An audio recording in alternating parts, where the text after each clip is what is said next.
جو آیات کریمہ آپ کے سامنے تلاوت کی گئی ہیں، رب ذوالجلال نے ان آیات کریمہ میں چند صفات کمال اور چند خوبیوں کے اپنانے کا اور اس کو اپنی زندگی اور عمل کے حصہ بنانے کا حکم دیا ہے۔ اللہ رب العزت ارشاد فرماتے ہیں، میرے بندو، جب تک تمہاری استطاعت اور طاقت ہے تو اپنی طاقت اور اپنی گنجائش اور استطاعت کے مطابق مجھ اللہ سے ڈرا کرو۔ دوسرے نمبر پر ارشاد فرمایا کہ میری دین اور حق بات سنتے ہوئے اس پر عمل کریں اور عمل کی نیت سے سنیں۔ اور تیسرے نمبر پر ارشاد فرمایا، جو مال اور صلاحیت اللہ پاک نے دی ہے اس میں سے خرچ کریں، اس میں تمہارے ہی اپنے نفس اور اپنی جان اور اپنی ذات کے فوائد ہیں۔ اور آخر میں ارشاد فرمائے کہ اپنے آپ کو شح اور بخل سے بچائے۔ جس نے اپنے آپ کو شح اور بخل سے بچایا وہی انسان کامل کامیاب ہے۔ جہاں اللہ پاک نے ہم انسانوں کو حکم دیا ہے کہ ہم خوبیاں اپنائیں تو کامل انسان بن سکتے ہیں، اسی طرح دونوں جہانوں کے سردار پیغمبر نے ہمیں اور آپ اور امت مسلمہ کو چند خوبیاں اور کمالات اپنانے کا حکم دیا ہے، جس پر عمل کرنے سے انسان ایک کامل مومن اور ایک کامل مسلمان بن سکتا ہے۔ جن خوبیوں پر عمل کرنے سے انسان کی دنیا کی زندگی راحت اور آرام والی اور آخرت کی زندگی کامیابی، کامرانی اور نجات والی بن سکتی ہے۔ سید دو عالم صلی اللہ علیہ وسلم کے صحابی ہیں حضرت ابو ہریرہ رضی اللہ تعالی عنہ۔ یہ حدیث جو آپ کے سامنے عرض کی جا رہی ہے، حضرت ابو ہریرہ رضی اللہ تعالی عنہ کے علاوہ حضرت عبداللہ ابن عمر، حضرت عبداللہ ابن عباس، دیگر صحابہ کرام رضوان اللہ علیہم اجمعین نے بھی نقل فرمائی ہے۔ شعب الایمان میں امام بہقی رحمۃ اللہ علیہ نے، مشکات المصابیح میں صاحب مشکات نے، حافظ الحدیث حضرت ابو ہریرہ رضی اللہ تعالی عنہ سے روایت فرمائی ہے۔ حضرت ابو ہریرہ فرماتے ہیں کہ رحمت عالم صلی اللہ علیہ وسلم کی زبان مبارک سے یہ الفاظ نکلے کہ 3 خوبیاں اور 3 چیزیں انسان کو نجات دینے والی ہیں، اور 3 خرابیاں اور 3 بری عادتیں انسان کو ہلاکت کے وادی میں گرا دیتی ہے۔ صحابہ کرام کو تجسس ہوا کہ وہ 3 چیزیں جو نجات دہندہ ہیں وہ کون سی ہیں، اور وہ 3 چیزیں جو مہلکات میں سے ہیں وہ کون سی ہیں۔ تو اللہ کے پیارے پیغمبر صلی اللہ علیہ وسلم نے ارشاد فرمایا، سب سے پہلی اور سب سے اولین چیز جو انسان کو خلاصی اور نجات اور قیامت کے دن سرخرو کرتا ہے، کامیاب کراتا ہے، کامرانی کے درجے پر فائز کراتا ہے، وہ پہلی چیز اور وہ پہلی خوبی فرمائے تقوی اللہ فی السر والعلانیہ، وہ اللہ پاک سے ڈرنا ہے، ظاہراً بھی باطناً بھی۔ وہ اللہ پاک سے ڈرنا ہے خلوت میں بھی اور جھلوت میں بھی، وہ اللہ پاک سے ڈرنا ہے لوگوں کے سامنے بھی اور تنہائی میں بھی۔ وہ اللہ پاک سے ڈرنا ہے مجمع میں بھی اور اکیلے میں بھی، یعنی یہ انسان جہاں ہے جس حال میں ہے اللہ پاک سے ڈرتا رہے۔ تو اللہ پاک سے ڈرنے والا انسان دنیا میں بھی کامیاب ہے اور آخرت میں تو اس کی کامیابی یقینی ہے۔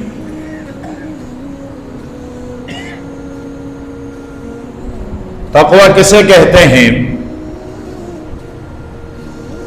بہت سارے اس کے معنی ہیں، بہت سارے مفہوم ہیں،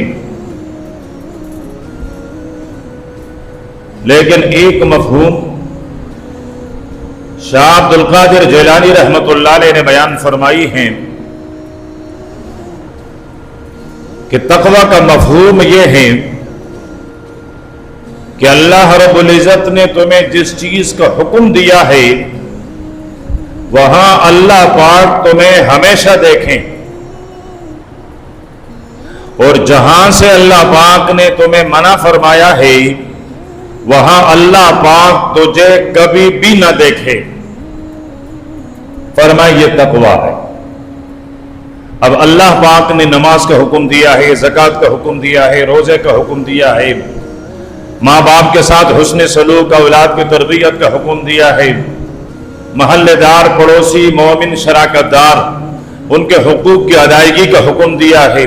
جہاں جہاں رب کا حکم متوجہ ہوتا ہے تو اس حکم کو پورا کرنے والا بن، یہ تقوی ہے۔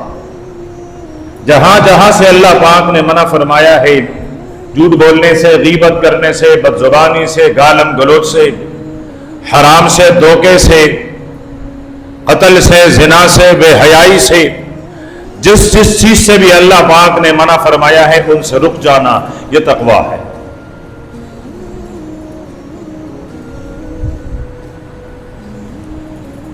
حضرت عمر رضی اللہ تعالی عنہ نے حضرت کعب سے پوچھا تقوی کیا ہے؟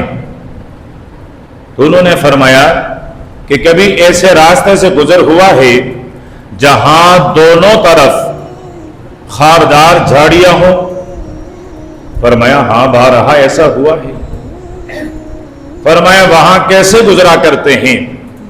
حضرت عمر نے فرمایا اپنے کپڑوں کو، اپنی دامن کو، اپنے لباس کو، اپنی چادر کو، اپنی دستار کو، اپنے جسم بدن کو سنبھال کر گزرنا پڑتا ہے۔ فرمایا یہی تو تقوی ہے کہ دنیا کی زندگی اور دنیا کے میدان میں گناہ کے خاردار دانت اور گناہ اور فتنوں کے خاردار پودے ہر طرف ہیں، ان خاردار فتنوں سے اپنے آپ کو بچائے ہوئے رب کے پاس پہنچنا یہ تقوی ہے۔ تو کامیابی کے لیے پہلی خوبی فرمایا تقوی اللہ فی السر والعلانیہ، علانیہ اور چپکے سے ہر حال میں اللہ پاک سے ڈرنا۔ دوسرے نمبر پر ارشاد فرمایا اللہ کے پیارے پیغمبر نے کہ نجات دینے والی دوسری خوبی، نجات دینے والی دوسری خاصیت فرمایا القول بالحق، حق اور سچ بات کہنا ہے۔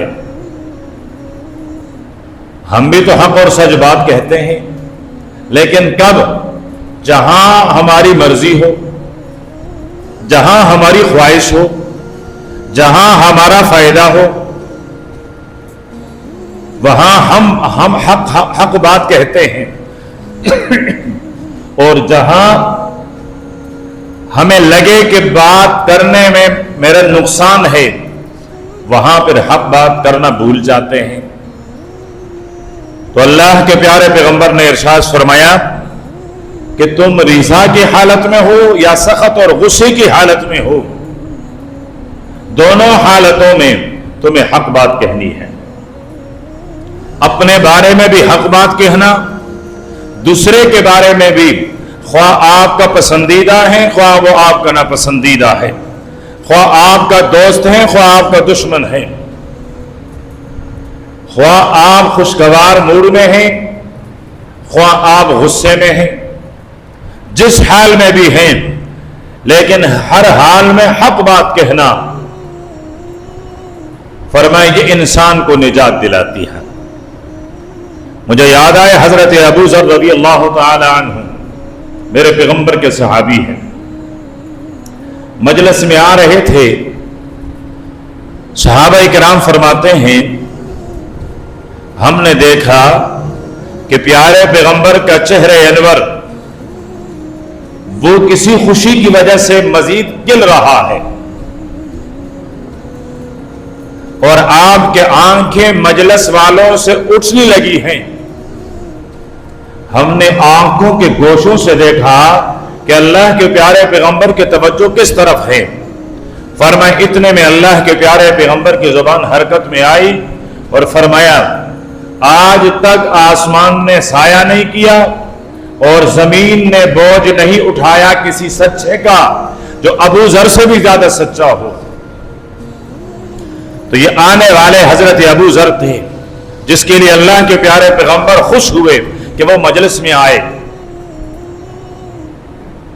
جس کے لیے اللہ کے نبی فرماتے ہیں کہ زمینوں اور آسمان نے اس سے زیادہ سچا اور کھرا انسان نہیں دیکھا۔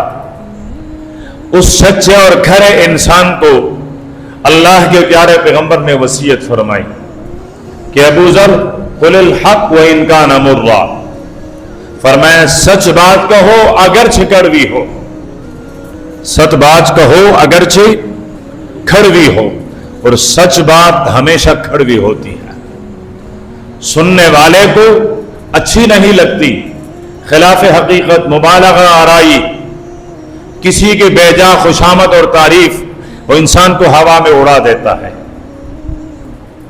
اور حق بات جبکہ یہی اس کے دنیا کے فائدے کے لیے بھی ہے اور اس کے آخرت کے فائدے کے لیے بھی، لیکن اس کو کڑوی لگتی ہے۔ اور حق بات کہنے کے لیے بھی زبان نہیں جگر چاہیے ہوتا ہے۔ زبان تو ہر ایک کے پاس ہوتی ہے اور ہر انسان کی زبان حرکت کرتی ہے، ہر انسان اپنی زبان سے کچھ نہ کچھ تو بولتا اور کہتا ہے، لیکن حق بات کہنے کے لیے دل اور جگر کی ضرورت ہوتی ہے۔ تو اللہ کے پیارے پیغمبر نے ارشاد فرمایا دوسری نجات دینے والی خوبی، فرمایا وہ رضا اور غضب غصے کی حالت میں حق بات کہنا ہے۔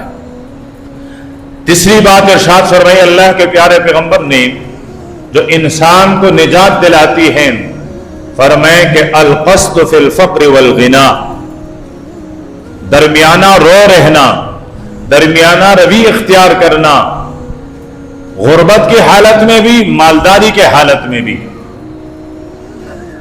آپ امیر ہیں، مالدار ہیں، سرمایہ دار ہیں، جاگیردار ہیں، صاحب ثروت ہیں، صاحب سرمایہ ہیں، صاحب جائیداد ہیں، تو آپ سے باہر نہ ہوں، بے جا خرچ نہ کریں، اس لیے کہ بے جا خرچ کرنا اسراف کہلاتا ہے۔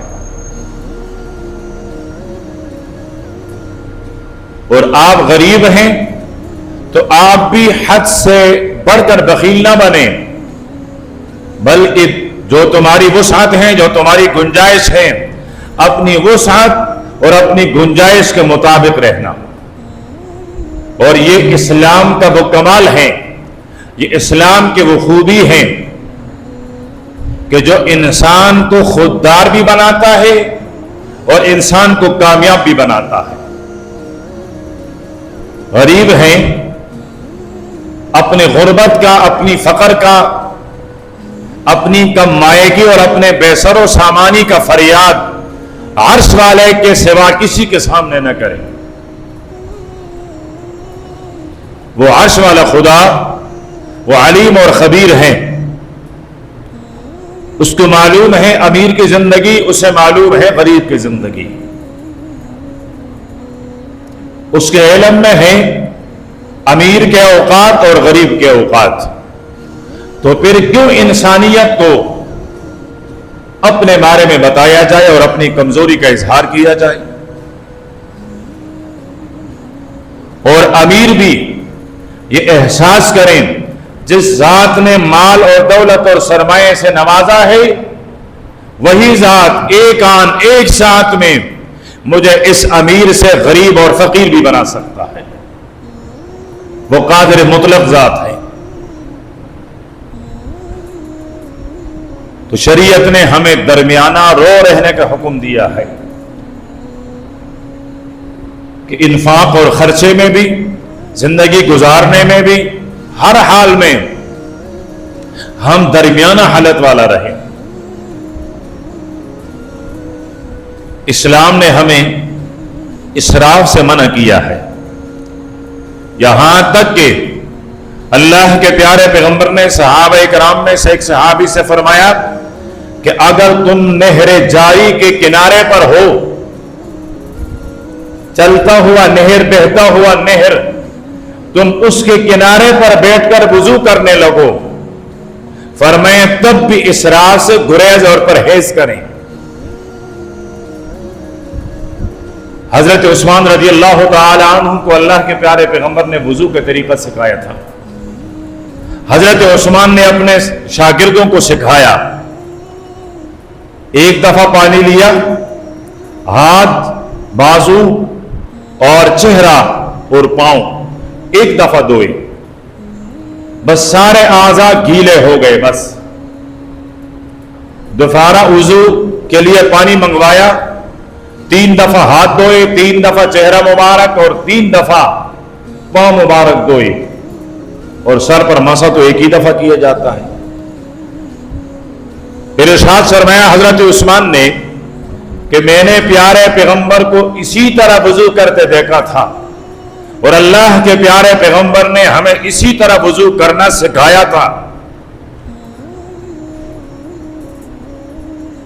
حالانکہ وضو کرنا مومن کا صلاح، مومن کی حفاظت ہے، مومن کا نور ہے، مومن کی روشنی ہے، اس کے بغیر اس کے عبادات نامکمل ہیں۔ لیکن اس فریضے کی ادائیگی کے لیے بھی اسلام نے ہمیں اسراف سے منع فرمایا۔ تو جب وضو میں اسراف منع ہے تو کیا بچے کی ولادت کی خوشی میں اسراف جائز ہوگی؟ اور وہاں اسراف بھی نہیں ہے، وہاں تبذیر ہے۔ تبذیر تو اس کو کہا جاتا ہے کہ آپ ناجائز میں خرچ کریں، یہ تو اسراف سے بھی بڑھ کر ہے۔ اس لیے قرآن پاک فرماتے ہیں ان المبذرین کانوا اخوان الشیاطین، کہ تبذیر کرنے والے یہ شیطان کے اپنے شک کے بھائی ہیں۔ پھر ہمارے خوشی کے جتنے بھی محافل ہوتے ہیں وہ دیکھیں، اس میں اسراف نہیں، تبذیر ہے۔ یعنی ہم جو کچھ خرچ کر رہے ہوتے ہیں رسم کے لیے، رواج کے لیے، بی دینی کے لیے خرچ کر رہے ہوتے ہیں۔ اسلام نے جہاں ہمیں حلال کمانے کا پابند بنایا ہے، وہاں ہمیں اسلام نے جائز مقام اور جائز جگہ خرچ کرنے کا بھی پابند بنایا ہے۔ تو فرمائیں کہ نجات دینے والی چیزوں میں سے تیسرے نمبر پر ہیں القسط فی الغناء والفقر۔ آپ غریب ہیں، آپ مالدار ہیں، آپ کی زندگی درمیانہ رو ہونی چاہیے۔ روایت کرنے والے صحابی ہیں حضرت ابو ہریرہ، میں دوبارہ بعد میں آنے والے احباب کے لیے ریپیٹ کر رہا ہوں جو بہت زیادہ ضروری کام میں مصروف تھے اور دیر سے تشریف لائے، ان کے لیے کہ حضرت ابو ہریرہ فرماتے ہیں میرے آقا نے ارشاد فرمایا 3 چیزیں، 3 خوبیاں انسان کو نجات دلاتی ہیں۔ پہلے نمبر پر ارشاد فرمایا ہر حال میں اللہ پاک کا ڈر اور تقوی۔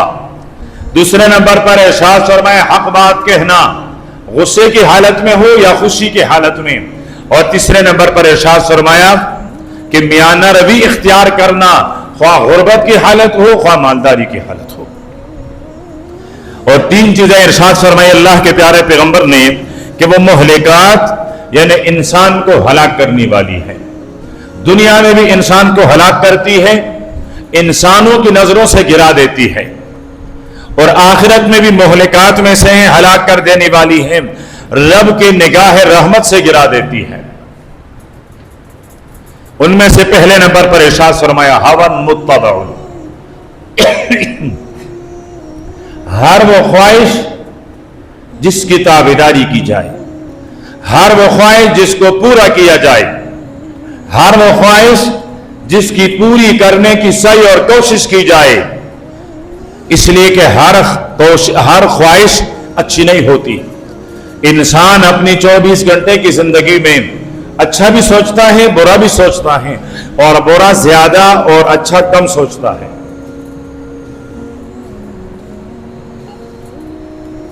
تو اب جو برا سوچتا ہے اگر یہ اسی کو مکمل کرنے کے لیے لگ جائے تو یہ تو برائی ہو گئی۔ تو فرمائیں کہ ہر خواہش جس کی تابعداری کی جائے، ہر خواہش جو دل میں اٹھے اور اس کو پورا کرنے کے لیے انسان اپنے آپ کو، اپنے نفس کو، اپنی جان کو خرچ کروائے، فرمائے یہ خواہش کی تابعداری انسان کو ہلاکت کے وادی میں گرا دیتی ہے۔ قرآن پاک میں اللہ پاک فرماتے ہیں افرأیت من اتخذ الہہ ہوا، کیا آپ نے دیکھا، آپ نے سوچا، آپ نے غور کیا اس آدمی کے بارے میں جس نے اپنی خواہش کو اپنا معبود بنا لیا؟ جس طرح رب اور معبود کی ہر بات مانی جاتی ہے، اسی طرح یہ انسان اپنی خواہش کی ہر بات اس کو پورا کرنے کی کوشش کرتا ہے۔ فرمائے اس نے اپنے آپ کو گمراہ کیا۔ ایک موقع پر اللہ کے پیارے پیغمبر صلی اللہ علیہ وسلم نے ارشاد فرمایا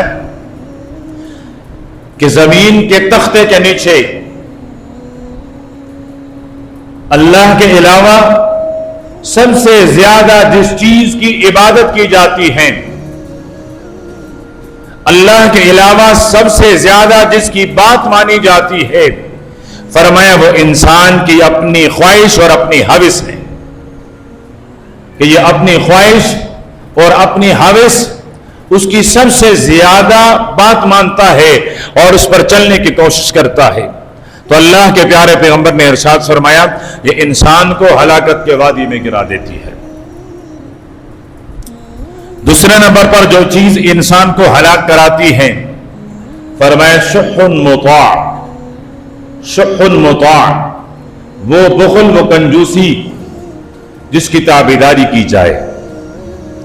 انسان کا نفس ہمیشہ انسان کو بخل پر آمادہ کرتا ہے،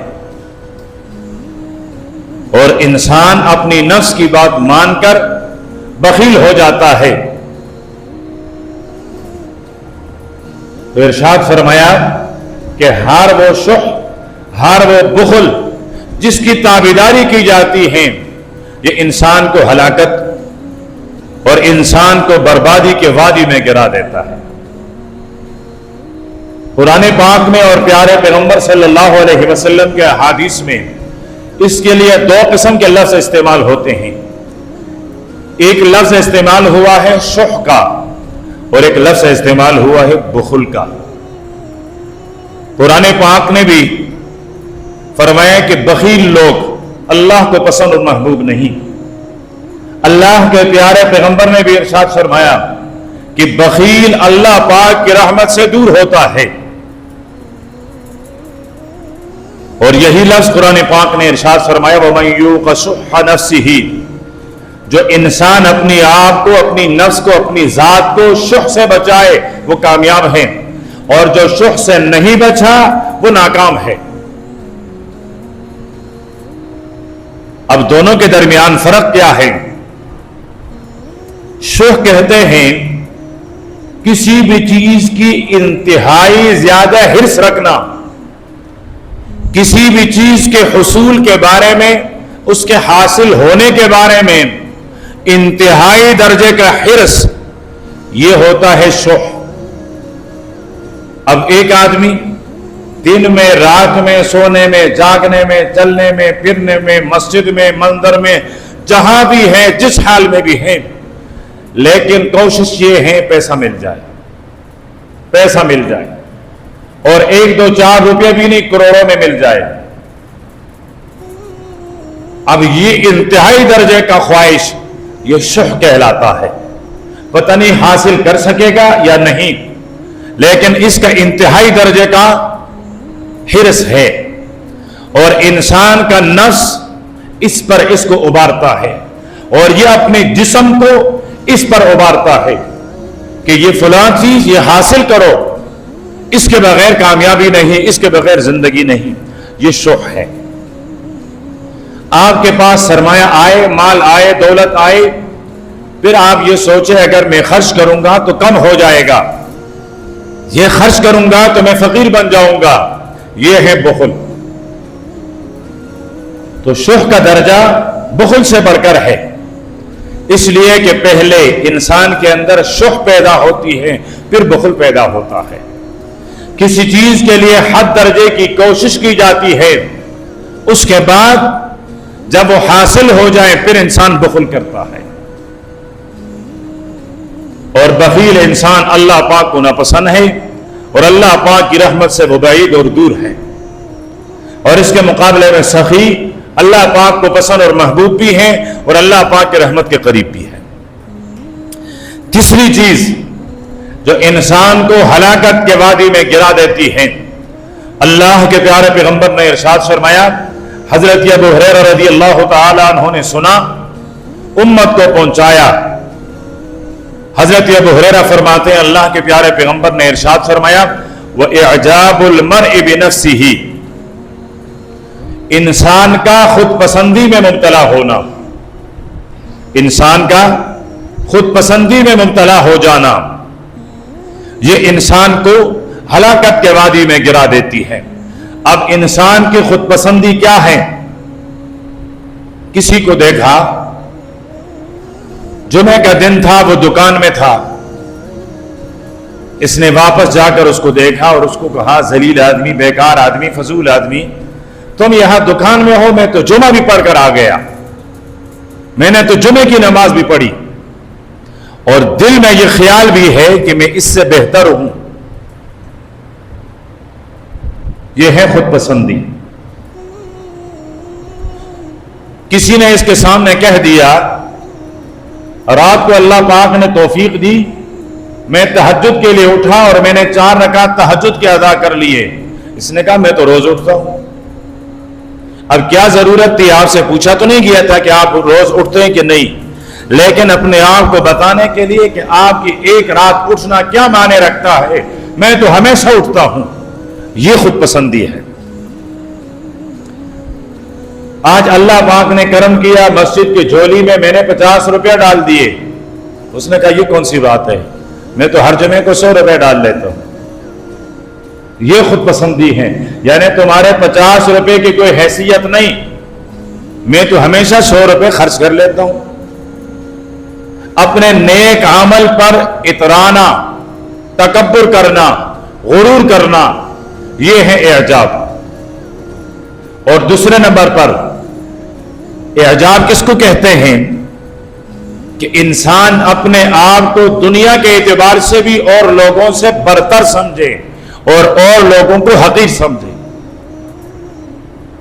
کہ جی کہاں میں اور کہاں یہ لوگ، میرا مقام، میری شان تو ان لوگوں سے کہیں بڑھ کر ہیں، یہ لوگ میرے برابر نہیں ہیں، یہ میرے ہمسر نہیں ہیں۔ تو دنیاوی معاملات میں بھی کسی کو اپنے سے کمتر سمجھنا، تو یہ بھی اعجاب۔ اور اس کے لیے اللہ کے پیارے پیغمبر نے ایک جملہ ارشاد فرمایا، جب تیسری خامی ذکر فرمائی تو اس تیسری خامی کے ساتھ ایک لفظ ارشاد فرمایا، اور اس تیسری خامی کے ساتھ لفظ یہ ہے کہ وہ اعجاب المرء بنفسہ وہی اشدہن، فرمائے انسان کو خواہش کی تابعداری، انسان کو شح اور بخل ہلاکت میں گرا ہی دیتے ہیں، لیکن انسان کی خود پسندی انسان کو سب سے زیادہ ہلاکت میں گرانے والی ہوتی ہے۔ سب سے زیادہ جو انسان وہ اپنے اعمال، اخلاق اور کردار سے گرتا ہے تو اس گرنے کی وجہ وہ اس کی خود پسندی ہوتی ہے۔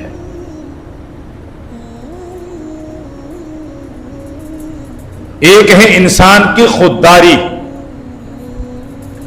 اللہ پاک بابرکت زندگی نصیب فرمائے مولانا احمد لاڈ صاحب دامت برکاتہم کو۔ رائے ون کے اجتماع میں ارشاد فرمایا کہ سخاوت اور اسراف میں بہت معمولی فرق ہے۔ آدمی سمجھتا ہے میں سخی ہوں، وہ اسراف کر رہا ہوتا ہے۔ لوگ سمجھتے ہیں اسراف کر رہا ہے، وہ سخی ہوتا ہے۔ فرمایا کہ بہت باریک فرق ہے، اور فرمایا اسی طرح خودداری میں اور خود بینی اور تکبر میں بھی بہت معمولی فرق ہے۔ یہ سمجھتا ہے میں خوددار ہوں جبکہ متکبر ہوتا ہے، لوگ سمجھتے ہیں یہ متکبر ہے، وہ خوددار ہوتا ہے۔ تو دوسروں کے بارے میں سوچنے کے بجائے انسان اپنے بارے میں سوچے۔ میرے اور آپ کے اور امت کا المیہ یہ ہے کہ ہم دوسروں کے بارے میں سوچتے ہیں، اپنے بارے میں نہیں۔ جبکہ اللہ پاک فرماتے ہیں ایمان والو قوا انفسکم، اپنی آپ کو جہنم سے بچاؤ، اپنی آپ کو جہنم سے بچاؤ۔ وَلْتَنْظُرْ نَفْسٌ مَا قَدَّمَتْ لِغَدٍ، یہ انسان خود دیکھے آنے والے کل قبر کے لیے، آنے والے کل حشر کے لیے میں نے آخر کون سے اعمال کا ذخیرہ جمع کیا ہے، اس کے لیے دیکھے۔ جبکہ ہم دوسرے کے قبر اور دوسرے کے حشر اس کو دیکھ رہے ہوتے ہیں۔ اور تیسری بات، پیسہ اور روپیہ بھی ہم اپنے نہیں دوسرے کے جیب میں شمار کرتے ہیں۔ پیسہ اپنے جیب میں نہیں دوسرے کے جیب میں شمار کرتے ہیں کہ جی فلانے کے پاس اتنا پیسہ، فلانے کے پاس اتنا مال، فلانا اتنا سرمایہ دار، اس مکان کا اتنا کرانہ، اس دکان کا اتنا انکم۔ بھائی تمہیں اس کا پابند تو نہیں بنا دیا گیا ہے؟ جس کا ہے وہ خود حساب کرے گا، وہ خود حساب دے گا۔ حساب کرنے کا بھی ذمہ دار وہ، حساب دینے کا ذمہ دار بھی وہ۔ اما جان سید عائشہ رضی اللہ تعالی عنہا فرماتی ہیں اللہ کے پیارے پیغمبر جب بھی دعا کے لیے ہاتھ اٹھاتے تو یہ دعا آپ کی دعاؤں میں شامل ہوا کرتی تھی، اللہم حاسبنی حسابا یسیرا، اللہ میرے ساتھ آسان حساب کر۔ آمنہ کے لال کے ساتھ حساب کس چیز کی ہوگی؟ جس رات دنیا سے تشریف لے جا گئے اس رات حجرہ عائشہ میں دیا جلانے کے لیے شمع، اس کے اندر جلانے کے لیے تیل تک موجود نہیں تھا۔ حساب کس چیز کا دے گا؟ لیکن پھر بھی فرماتے ہیں کہ میرا حساب آسان ہو۔ اما جان پوچھنے لگے یہ آسان حساب کیا ہوتا ہے؟ فرمائیے اللہ پاک اوراق پلٹنا شروع کر لے اور بند کر لے، چلو جاؤ تمہارا حساب ہو گیا، تم جنتی ہو۔ فرمایا یہ آسان حساب ہے۔ اور فرمایا عائشہ جن سے مناقشہ ہو گیا، مناقشہ کس کو کہتے ہیں؟ بندے تو نے فجر کی نماز کیوں نہیں پڑھی؟ بندے تو نے ظہر کی نماز کیوں نہیں پڑھی؟ بندے تو نے حرام کیوں کمائی؟ بندے تو نے حرام جگہ کیوں خرچ کیا؟ اس لفظ سے کیوں کا جواب بندہ حشر کے میدان میں رب کے حضور نہیں دیکھ پائے گا، یہ نہیں دیکھ سکتا ہے جواب۔ تو فرمایا اس دن کی سختی اور اللہ پاک کے سخت گرفت اس سے بچنا چاہتا ہوں۔ تو فرمایا کہ آسان حساب وہ اس کی دعا کرنی چاہیے اور وہ مانگنی چاہیے۔ تو تین باتیں ارشاد فرمائے اللہ کے پیارے پیغمبر نے جو انسان کو نجات دلاتی ہیں، اور تین باتیں ارشاد فرمائے اللہ کے پیارے پیغمبر نے جس پر عمل کرنے سے اللہ پاک حفاظت فرمائے، انسان ہلاکت کے وادی میں گر جاتا ہے۔ اللہ پاک ہم سب کو اس پر عمل کرنے کی توفیق عطا فرمائے۔